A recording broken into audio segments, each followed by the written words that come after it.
मसँगै तपाईहरु आज उत्पत्तिको 49 अध्यायमै पल्टाउनेछौँ। आजको विषय छ इस्राएलका 12 छोराहरूका भविष्य। इस्राएलका 12 छोराहरूका भविष्य। र परमेश्वरले हरेक मानिसका भविष्य जान्नुहुन्छ। परमेश्वरले इस्राएलका अथवा याकुबका 12 छोराहरूको भविष्य जान्नुभएको थियो र पवित्र आत्माको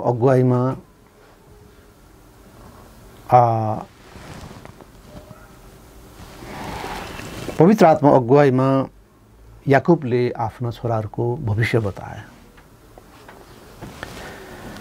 र हामी सबभन्दा पहिला 49 अध्यायको 3 र 4 पद पढ्नेछौँ।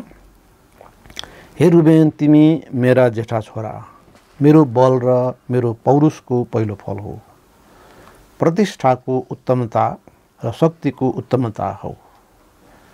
पानी झैँ उम्लिरहेका छौ, तिमीले उछिन्ने छैनौ, किनकि तिमी आफ्ना बाबुको ओछ्यानमा चढ्यौ र त्यसलाई अशुद्ध पार्यौ, त्यो मेरो पलङमा चढ्यो। र याकुबले, जसको नाम इस्राएल पनि हो, आफ्ना 12 छोराहरूको विषयमा बताए। तिनका कामहरूको मूल्याङ्कन गर्दै तिनको भविष्य बताए। र परमेश्वरले प्रत्येक मानिसको भविष्य जान्नुहुन्छ र याकुबलाई परमेश्वर आत्माद्वारा देखाइए अनुसार यी सबै बोल्नलाई अगुवाई गर्नुभयो। र रुबेन चाहिँ नै जेठा छोरा हो, जो दोब्बर भागका अधिकारी हुन्। जसरी व्यवस्था 21:17 मा लेखिएको छ कि जेठा छोराले भागबन्डा गर्दाखेरि दोब्बर भाग पाउनुपर्छ। र जस अन्तर्गत चाहिँ नै ज्येष्ठाधिकार एउटा पर्दथ्यो, राज्य पनि पर्दथ्यो अथवा अधिकार, अनि साथै पुजारीगिरी। ज्येष्ठ अधिकार भन्दाखेरि भागबन्डामा दोब्बर भाग र साथै राज्य र पुजारीगिरी, यो तीनवटा पक्ष चाहिँ देखिन्छ। जसरी हामी यस अघि पनि हेरेका थियौँ कि जेठोले परमेश्वरको उपासना गर्ने पुजारीको भाग पाएको थियो।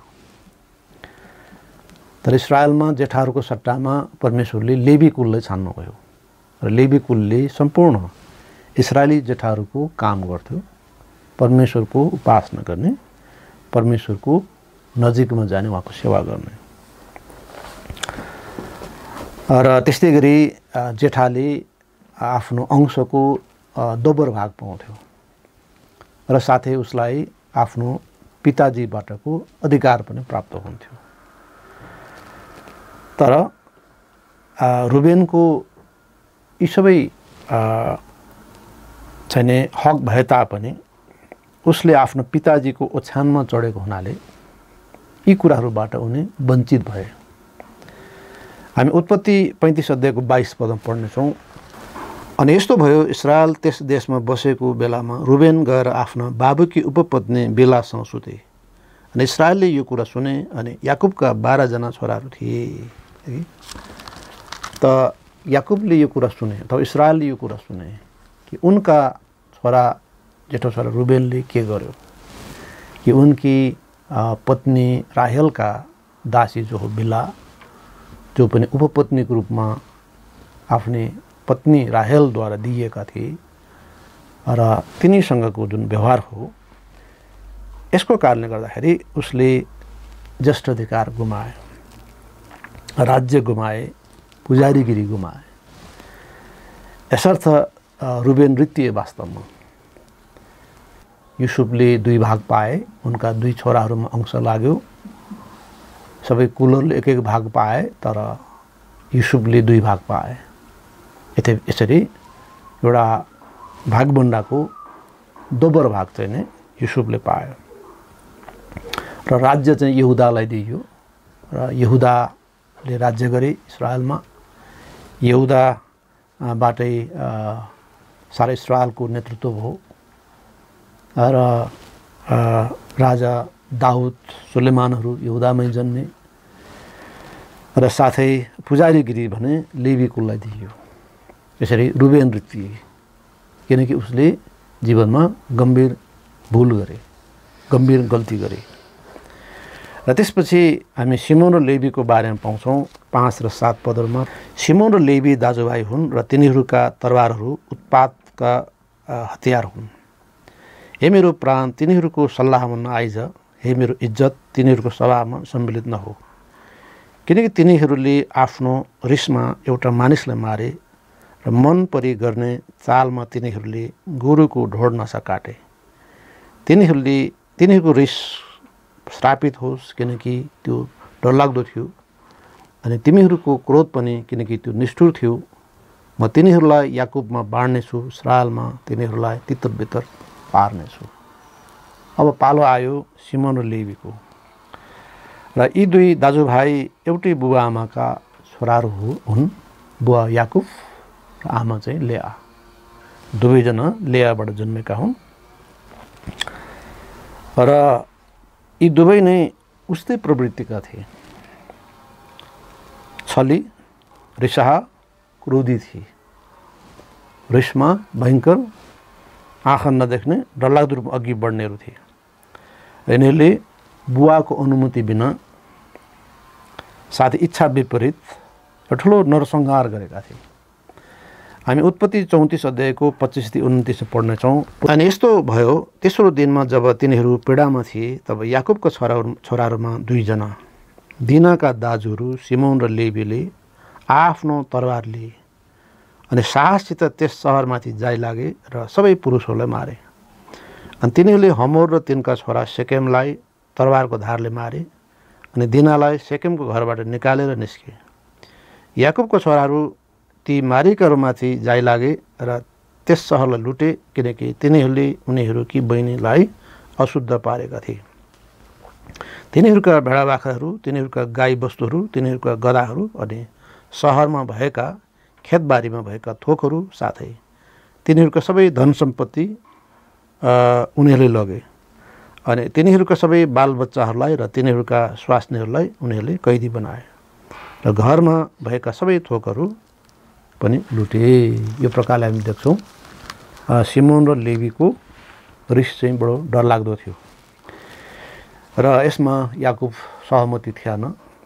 यद्यपि याकुबका छोरी दिनाको बेइज्जत गरिएको हो सेकेमको परिवारले, तथापि याकुबको त्यो नीति थिएन। तर उनका चाहिने छोराहरू सिमोन र लेवीले त्यो डरलाग्दो रिसमा सेकेमको घरना मात्र होइन त्यस सहरका सबै पुरुषहरूलाई मारिदिए र ठुलो लुटपाट भयो। यसरी याकुबले भनेका छन् कि याकुबको प्राण तिनीहरूको सल्लाहमा र तिनीहरूको सभामा रहने छैन। उनीहरूको त्यो सभामा, उनीहरूको सल्लाहमा याकुब सहमत छैन। इसरायलमा तिनीहरू तितर बितर पारिनेछ। अनि हामी देख्छौँ कि उनीहरूलाई इसरायलमा तितर बितर पारिने उल्लेख भएको छ। हामी लेवी कुललाई अंश नदिएको देख्छौँ र सिमोन कुललाई पनि यहुदा कुलबाट कुलभन्दा दक्षिणमा दिइएको देखिन्छ र सबैले आफ्नो भूभागको लागि आफै लड्नु पर्थ्यो र त्यस क्रममा सिमोनले थोरै भूभाग मात्रै पाए र वास्तवमा यहुदा कुलको बीचतिर उसले एउटा सानो भूभागलाई कब्जा गर्न सक्यो। त्यसैले त्यति सफल भएन सिमोन र हामी देख्छौँ कि यो किसिमले याकुबले भने जस्तै यी कुराहरू मिल्दै गएको हामी पाउँछौँ। उनीहरूले आफ्नो जीवनमा जे गरे त्यस अनुसार उनीहरूको भविष्य निर्धारण भयो अथवा कामको प्रतिफल उनीहरूले पाए। र त्यस्तै गरी हामी 49 अध्याय है उत्पत्ति 49 अध्यायको 8देखि 12मा यहुदाको बारेमा हामी पाउँछौँ। चौथो छोरा यहुदा र यी चारैवटा छोराहरू क्रमिक रूपमा याकुबका पत्नी लेआबाटका थिए। जेठो रुबेन, माइलो सिमोन, साइलो लेवी र काइलो चाहिँ यहुदा। र यहुदाको बारेमा फरक कुरा लेखिया छ। 8 देखि 12 मा पाउँछौँ, हे यहुदा तिमी उही हौ जसलाई तिम्रा दाजुभाइहरूले प्रशंसा गर्नेछन्। तिम्रो हात तिम्रा शत्रुहरूको गर्दनमा हुनेछ। तिम्रा बाबुको छोराछोरीहरूले तिमीलाई दण्डवत गर्नेछन्। यहुदा सिंहको डमरू हो र हे मेरो छोरा शिकार गरेर तिमी माथि आएका छौ। सुतेको छ ऊ सिंहने झैँ लेटेर सुतेको छ, कसले उसलाई उठाउला। सिलो नआउन्जेल यहुदाबाट न राजदण्ड हट्नेछ, न त उसको वंशबाट व्यवस्था दिनेवाला हट्नेछ। अनि जाति जातिका मानिसहरूको आज्ञा पालन उहाँलाई हुनेछ। उसले गाँडोलाई दाखको बोटमा र आफ्नो गदिनीको बच्चालाई उत्तम जातको दाखको बोटमा बाँध्नेछ। उसले आफ्ना कपडाहरू दाखमध्यमा र आफ्नो लुगाहरू अङ्गुरहरूको रगतमा धुनेछ। दाखमध्यले उसका आँखा राता र दुधले उसका दाँत सेता हुनेछ। यस प्रकार यहुदाको बारेमा फरक कुरा छ। यो क्रमिक रूपमा रुबेन, सिमोन, लेवीको बारेमा त्यस्तो राम्रो भविष्य बताइएन। तिनको कामको कारणले तिनको प्रतिफल भविष्य राम्रो बताइएन। तर यहुदाको बारेमा फरक कुरा छ। र यहुदा नामको अर्थ नै प्रशंसा हो। र जब उनके आमा लेयाले उनलाई जन्माए त उनले परमेश्वरले प्रशंसा गरे र नाम यहुदा राखियो। र ठिक यही किसिमले नाम अनुसार नै उनको जीवन पनि देखियो। उनको दाजुभाइहरूले उसको प्रशंसा गर्नेछन् भनियो। र उनले साँच्चै नै ती कामहरू गरेका पनि छन्। उनी दाजुभाइहरूमा सबभन्दा इमान्दार र विश्वसयोग्य देखिए है। जब युसुफलाई उनका दाजुभाइहरूले बाँधेर बेच्न आँटेका थिए है, त्योभन्दा अगाडि मार्न पनि आँटेका थिए। र त्यस सम्बन्धमा कसरी यहुदाले भनेका थिए, के अरे यहुदाले के साक्षी दिएका थिए। हामी उत्पत्ति 37 को 26 पद पढ्छौँ। अनि यहुदाले आफ्नो दाजुभाइहरूले भने हामीले आफ्नो भाइलाई मार्नुमा र त्यसको रगत लुकाउनुमा के फाइदा छ र। अरू दाजुभाइहरूले युसुफलाई मार्न आँटेका थिए वास्तवमा है, मारेर चाहिँ नै फ्याँकिदिने विचार थियो। तर यहुदाको कारणले है, चौथो छोरा यहुदा कारणले ऊ बाँचेको थियो। बरु उसलाई चाहिँ नै एउटा इनारमा छोडिदिउँ, गहिरो इनारमा, उसको प्राण किन हामीले नै। यसरी उसले इमान्दारीपूर्वक काम गरेका थिए। यसैले उनका पिताजीले यहुदामा फरक चरित्र देखेका थिए। अरू भाइहरू जस्तो छली र त्यो किसिमको चाहिँ नै अनज्ञकारी विद्रोही टाइपको देखिएन। र उनी चाहिँ आफ्नो बुवाप्रति इमान्दार नैतिकतामा जिएको पाइयो।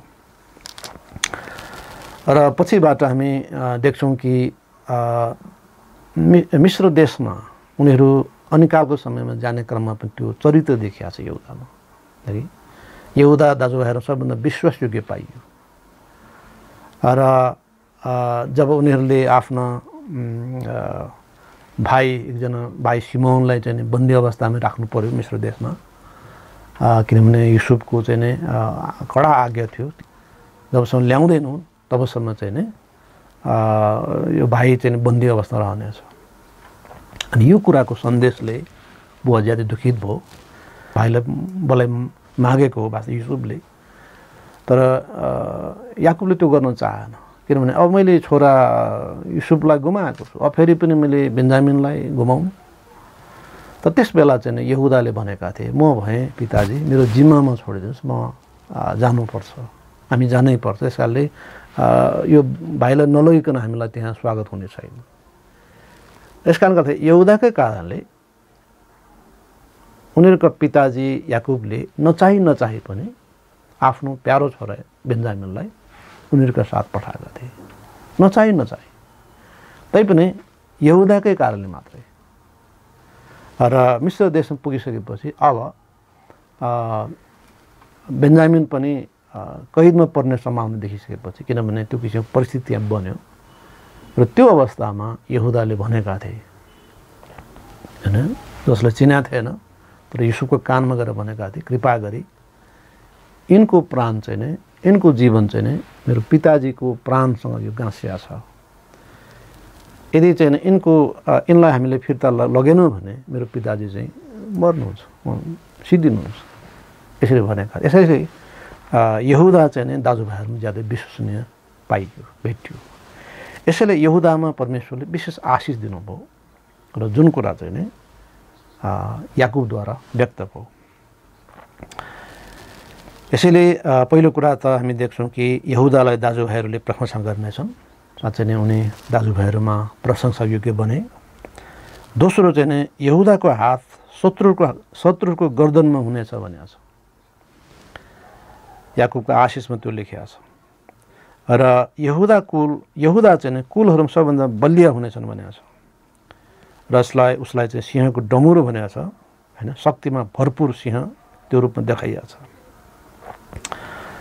र हामी देख्छौँ कि न्यायकर्ता 1 अध्यायको 1 र 2 पदहरूमा जब प्रश्न गरियो, प्रार्थना गरियो इस्राएलीहरूबाट, कसलाई अघि बढाउँ, को पहिला जाने होइन, समग्र इस्राएलीहरूलाई उजाड स्थानमा अघि बढ्ने क्रममा कसलाई अघि बढाउने भन्ने प्रश्न उठ्यो। अब यहोशूको मृत्युपछि यस्तो भयो, इस्राएलीहरूले परमप्रभुले यसो भन्दै सोधे, कनानीहरूसित लडाइँ गर्नलाई हाम्रो निम्ति कसले पहिले तिनीहरूमाथि चढाइ गर्ने? अनि परमप्रभुले भन्नुभयो, यहुदाले चढाइ गर्नेछ। हेर, मैले देश उसको हातमा सुम्पिदिएको छु।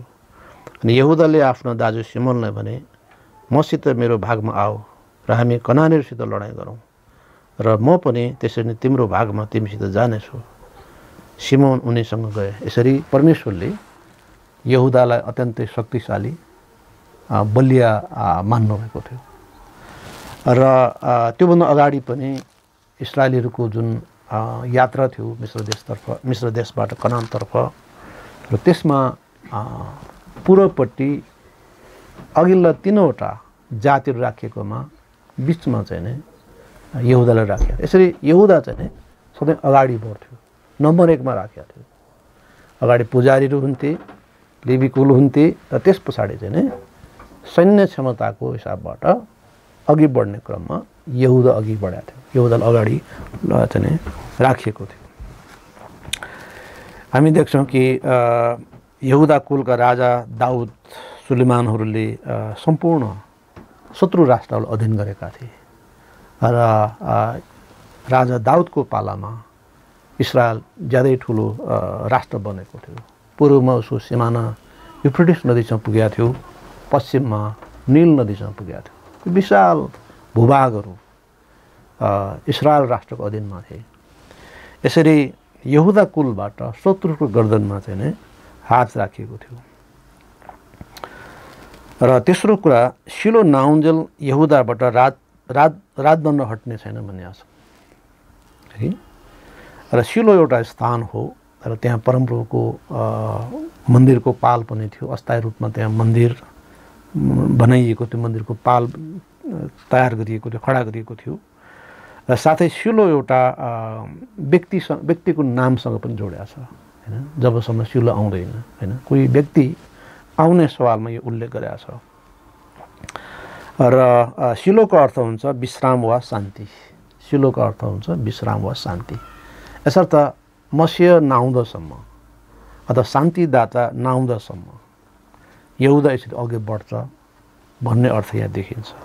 र धेरै जसो चाहिँ शिक्षकहरूले शिलोको अर्थ मसीह हो भनेर अर्थ खोलेका छन्, बताएका छन्। यसर्थ शिलो चाहिँ नै मसीहसँग जोडिएको देखिन्छ र यहुदामा मसीह आउनु हुने प्रतिज्ञा हामी पाउँछौँ। र साँच्चै नै हामी देख्छौँ कि मसीह अब्राहमको कुल दाउदको कुलमा जन्मिनु भयो होइन, र दाउद चाहिँ यहुदाको सन्तान हो। यो प्रकारले अर्को महत्त्वपूर्ण सत्यता हामी पाउँछौँ। र चौथो सत्यता चाहिँ नै व्यवस्था दिनेवाला भनेको छ र अर्को चाहिँ नै दागले भरपुर भनेको छ। यसरी यहुदालाई विशेष आशिषको प्रतिज्ञा दियो। किन भन्दा यहुदाले आफ्नो जीवनभर आफ्नो परमेश्वरको र आफ्नो पिताजीको आज्ञा पालन गरे, नैतिक जीवन बिताए, नैतिक व्यवहार गरे, आफ्नो दाजुभाइहरूप्रति पनि सठिक व्यवहार गरे, यसको प्रतिफल राम्रो गरे। यसैले हामीहरूको जन्मजात यो वा त्यो भन्ने कुराहरू के हदमा परमेश्वरको चाहिँ निश्चित रूपमा योजनाहरू छन्, तैपनि हाम्रो काम कारबाहीमा पनि हाम्रो जीवन निर्भर भएको देखिन्छ। हाम्रो भविष्य, हाम्रो भावी दिनहरू निर्भर भएको हामी देख्छौँ। र हामी त्यस्तै गरी 13 पदमा पढ्छौँ 49 अध्यायको 13 पदमा अर्को छोराको बारेमा उल्लेख गरेको छ। जबुलुन समुद्रको किनारमा बस्नेछ र ऊ जहाजहरूका निम्ति बन्दरगाह बन्नेछ अनि उसको सिमाना सिडोनसम्म पुग्नेछ। यसरी याकुबले यी सबै कुराहरू हैन भविष्यको कुराहरू बताइरहेका छ। किनभने याकुब इस्रायल राष्ट्रमा हुँदाखेरि एउटा परदेशी रूपमा बसिरहेको हो। यताउता बेडा बाख्राहरू हैन जे छन् तिनलाई चलाउँदै पाल सार्दै हिँडिरहेको मान्छे हो। तर भविष्यमा चाहिँ उनको सन्तान कसरी कनान देशमा बसालिन्छ भन्ने कुराहरू यी सबै कुराहरू उसको लागि अनभिज्ञ रहेको कुरा हो, नयाँ कुरा हो। तर उसले यी सबै कुराहरू बताएका छन् अघिबाटै। त कसरी सम्भव भयो त परमेश्वर आत्माद्वारा सबै कुराहरू व्यक्त भएका थिए। यसरी जबुलुन समुद्र किनारमा बस्ने र उसले बन्दरगाह तयार गर्ने र उनको सिमाना चाहिँ सिडोनसम्म पुग्ने कुराहरू उल्लेख गरेका छ। र जबुलुन चाहिँ लेयाको 6औं सन्तान थिए है। याकुबका 2 पत्नीहरू लेया र राहेल। लेयापट्टिका चाहिँ यिनै 6औं सन्तान थिए जबुलुन। र उनी चाहिँ व्यापार व्यवसायमा अग्रणी भूमिका निर्वाह गर्ने, व्यापारमा अत्यन्तै फस्टाउने त्यो सन्तानको रूपमा याकुबले उल्लेख गरे। त्यसपछि 14औं पदमा हामी अर्को छोराको बारेमा हामी पाउँछौँ। इस्साकार 2टा भाइहरूको बीचमा दबेर बसिरहने बलियो गधा हो इस्साकार। अब इस्साकार चाहिँ लेयाका 5औं छोरा हो। त यो कसरी भयो हामी जान्दैनौँ है।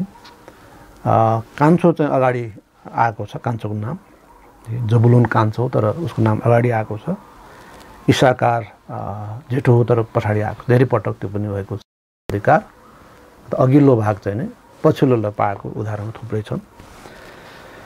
यो प्रकारले इस्साकार जो चाहिँ नै लेयाको 5औं सन्तान हो र उनी पनि बलियो र परिश्रम हुने उल्लेख गरेको छ। उसको बारे पनि त्यस्तो नराम्रो केही छैन।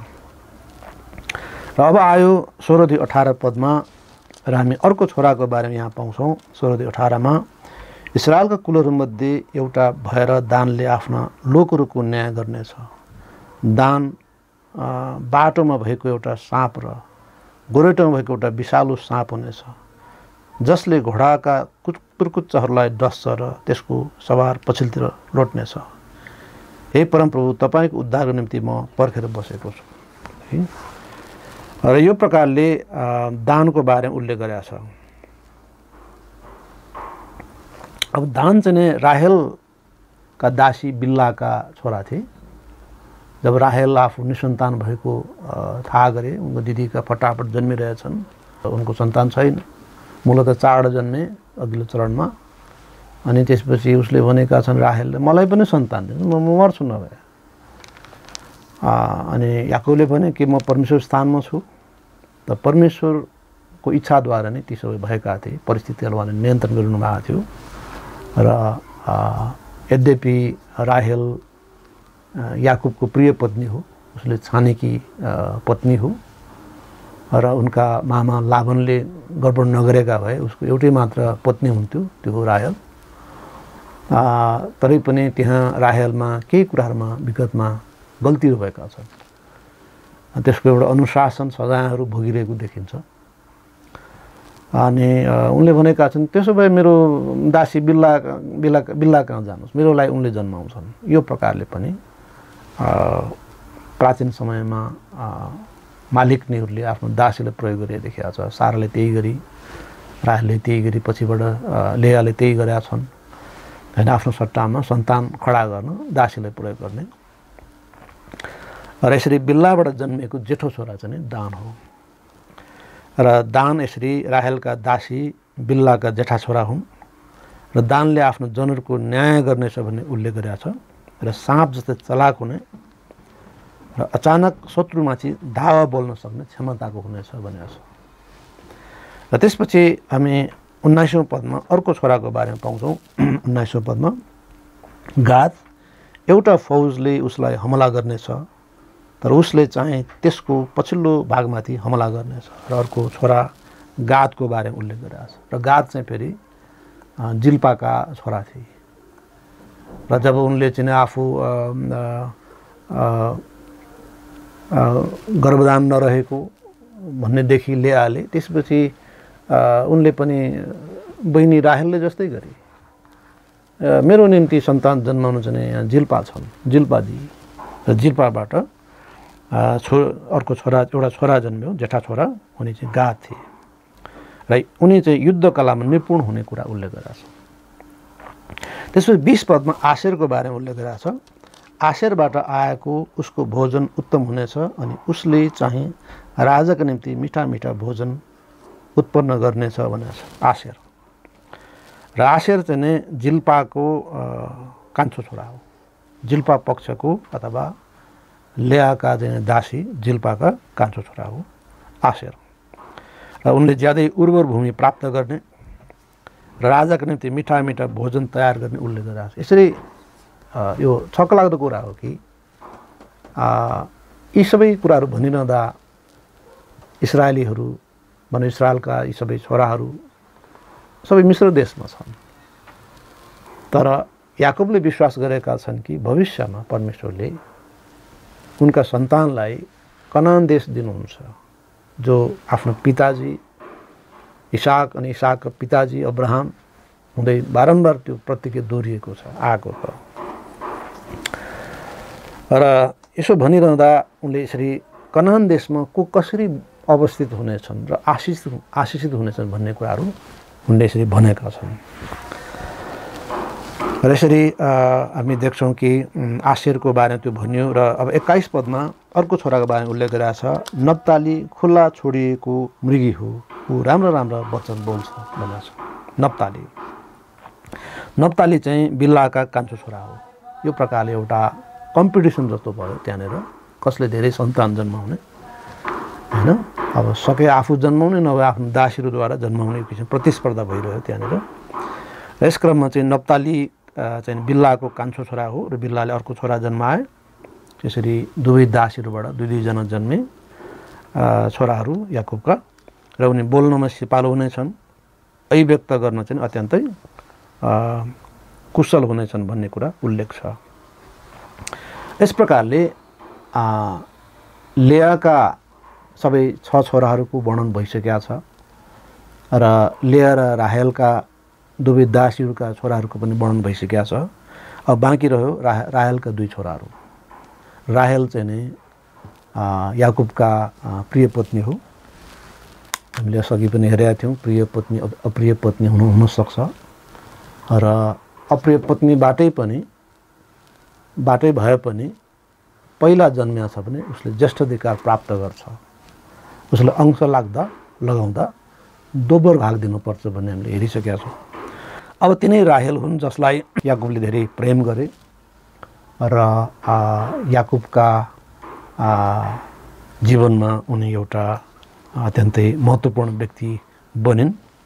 उनको इतिहासमा त्यो उल्लेख भएको छ र राहेलका निम्ति उसले 7 वर्ष कुर्न तयार भएको इतिहास छ। उनले यति धेरै प्रेम गर्थे राहेललाई कि उनले राहेलका बुवालाई भनेको छ, तपाईँको छोरी राहेललाई दिनुहुन्छ भने म तपाईँको घरमा 7 वर्ष काम गर्छु। 7 वर्ष काम गरिसकेपछि बल्ल उनले त्यो छोरी प्राप्त गर्नेवाला, त्यसको लागि उनी तत्पर थियो। र पछिबाट उनका जाने ससुराले झेली गरे होइन, बिहे त गरियो, दिनभरि भोज भयो, राति चाहिँ नै राहेल नपठाएर लेया पठाइयो। भोलिपल्ट बिहान हेर्दा लेया पो। रिसले उनले आँखा देखेनन् कि मैले तपाईँको छोरी राहेलको लागि मैले 7 वर्ष काम गरे होइन, तपाईँले यो के गर्नुभयो भनेका होइन। हाम्रो देशको चलनै यस्तै छ, चाहिँ पहिला जेठीको बिहे गर्नुपर्छ, ठिकै छ तिमी चाहिँ अर्को 7 वर्ष काम गर, म कान्छीलाई पनि दिइहाल्छु भन्ने कुराहरू भयो। त यो ठुलो अन्याय भएको थियो याकुबको जीवनमा। र उनले भने ठिकै छ, अब मैले जसरी राहेल त पाउनुपर्छ, म 7 वर्ष थप काम गर्दैछु। याकुबले आफ्नै पत्नी राहेलको लागि 14 वर्ष काम गरेका छ र यो प्रेम इतिहासकै एउटा नमुना हो वास्तवमा भन्ने भने। तर तिनै राहेलबाट बच्चाहरू जन्मिन गाह्रो भयो। र जन्मे बल्ल बल्ल हामी पाउँछौँ 49 अध्यायको 22-26 हामी पढ्नेछौँ। युसुफ एउटा फलवान हाँगा हो, मुहानेर भएको फलवान हाँगा हो, जसका हाँगाहरू पर्खाल नागेर जान्छन्। काँडा हान्नेहरूले उसलाई ज्यादै कष्ट दिए, उसलाई काँडा चलाएर उसलाई घृणा गरे। तर उसको धनु दृढ रह्यो र उसका हातका पाखुरहरू याकुबका सर्वशक्तिमान परमेश्वरका हातद्वारा बलिया पारिए। त्यहीँबाट त्यो गोठालो इस्राएलको चट्टान हुनेछ। यो तिम्रा पिताका परमेश्वरद्वारा भएको हो, जसले तिमीलाई सहायता गर्नुहुनेछ, र सर्वशक्तिमानद्वारा भएको हो, जसले तिमीलाई माथिबाट स्वर्गबाट आशिषहरूले मणि दबेर बसेको गहिरो सागरका आशिषहरूले, स्तनहरू र गर्भका आशिषहरूले आशिषित पार्नुहुनेछ। पिताका आशिषहरू चाहिँ मेरा पुर्खाहरूका आशिषहरूभन्दा अनन्त डाँडाहरूको सीमासम्म नै बढी हुनेछन्। ती युसुफको शिरमाथि आउन्, उसैको शिरको चोटीमाथि आउन्, जो आफ्ना दाजुभाइहरूबाट अलग पारियो। यो प्रकारले युसुफलाई विशेष आशिष दिएको हामी देख्छौँ। युसुफ याकुबका प्रिय पत्नी राहेलका जेठा छोरा हुन्, जसका लागि याकुबले 14 वर्ष बलिदान दिए। सायद प्रेम इतिहासमा यति ठुलो इतिहास सायद छैन होला। याकुबले राहेललाई धेरै प्रेम गरे, जसका लागि उनले 14 वर्ष बलिदान दिए। र उनैबाट जन्मेको पहिलो छोरा थियो युसुफ। र युसुफ यसरी याकुबका प्रिय पत्नी का जेठा छोरा थिए र उनलाई औधी प्रेम गर्थे। अरूलाई भन्दा याकुबले बेसी प्रेम गर्थे युसुफलाई। उसलाई लबेदा विशेष खालको कोटको व्यवस्था जो प्रबन्ध गरिदिएका थिए, जसका लागि पनि उसका दाजुभाइले डाहा गर्थे। र उनी सताइएको व्यक्ति हो, उनको दाजुभाइहरूद्वारा उनी सताइए, 20 चाँदीको टुक्रामा बेचियो र उनी एकपछि गर्दै अर्को अन्यायमा परिरहे। तर उसको धनु दृढ भइरह्यो अनि परमप्रभुको भयमान थिए र उनी परमेश्वर साथ थिए र परमेश्वर युसुफको साथ हुनुहुन्थ्यो। यसै उनको जीवनको यी सबै कार्यको कारणले उनको प्रतिफल फरक भयो, परिणाम फरक भयो। यसर्थ पिताका आशिषहरू उनीमाथि परे र स्वर्गका आशिषहरू, स्तनहरू र गर्भका आशिषले उनी आशिषित पारिए। र हामी दुई छोराहरूको नाममा अंश बढ्न लगाइयो। अरू सबै कुलहरूले एक एक अंश पाए, एक एक भाग पाए, तर उनको चाहिँ नै 2 भाग पाए। है, तपाईले 2 भाग पाए, अरू छोराहरूले एक एक भाग पाए। अनि 27 पद लेखेको छ, बिन्यामिन एउटा धुजा पारिदिने बिहान उसले शिकार गर्नेछ, शिकार खानेछ र राति उसले लुटको माल बाँड्नेछ। र बिन्यामिन चाहिँ नै राहेलको कान्छो छोरा हो र जसको जन्मका साथै राहेलको पनि मृत्यु हो। ज्यादै दुःखद घटना थियो र याकुबले आफ्नो प्रेमिकाको सम्झनामा एउटा अग्लो स्मारक पनि खडा गरेका थिए आफ्नो श्रीमती राहेलको चिहानमा। र आजसम्म पनि राहेलको चिहान भनेर चिनिन्छ इस्रायलमा र विश्व प्रख्यात छ। हैन, सबै टुरिस्टहरू त्यहाँ जान्छन्। यो प्रकारले यो चाहिँ नै याकुब र राहेलको प्रेम कथा थियो। र उनी पनि अथवा बेन्जामिन पनि एक युद्ध र विजय हुने उल्लेख भएको छ। तसर्थ अन्तमा निष्कर्षमा आउँदाखेरि परमेश्वर मानव जीवनको नियन्त्रक हुनुहुन्छ। याकुबका छोराहरूको विषयमा गरिएका भविष्यवाणीहरू मिलेका थिए, जे भनिए त्यो अनुसार भए। परमेश्वर सर्वज्ञता हुनुहुन्छ। यसरी परमेश्वरको इच्छाद्वारा पवित्र आत्मा अभिप्रेरणामा बोलिएका यी भविष्यवाणीहरू अक्षरश पुरा भए। दोस्रो, व्यक्तिको चरित्रले भविष्य निर्धारण गर्दछ। है, तपाईँ कस्तो जीवन जिउनुहुन्छ त्यसले तपाईँको भविष्य निर्धारण गर्छ। त्यसले तपाईँको पुस्तालाई पनि निर्धारण गर्छ। रुबेन, सिमोन, लेवीले आफ्नो चरित्रहरू बिगारेको हुनाले खराब प्रतिफल पाए भने यहुदा र युसुफले आफ्नो जीवन र चरित्रको आधारमा आशिषहरू पाएका थिए। तेस्रो सत्यता, यद्यपि मानिसका भविष्य तोकिएको हुन्छ त उनको कार्यका कारण ती प्रभावित हुने गर्दछ।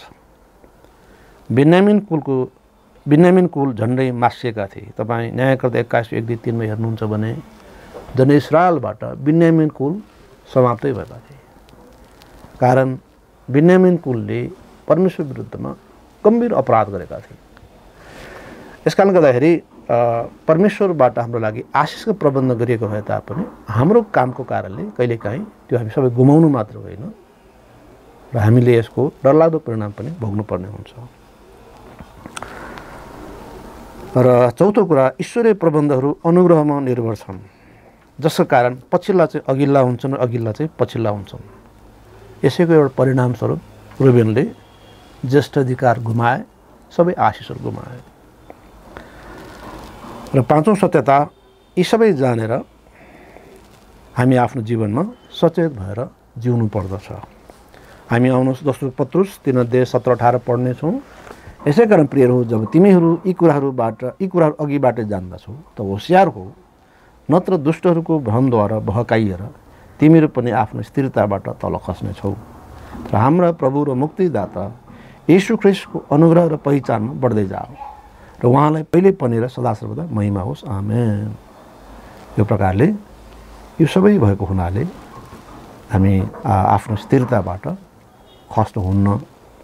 हामी सचेत हुनुपर्छ, होसियार हुनुपर्छ, किनभने त्यहाँ धेरै खतराहरू छन्।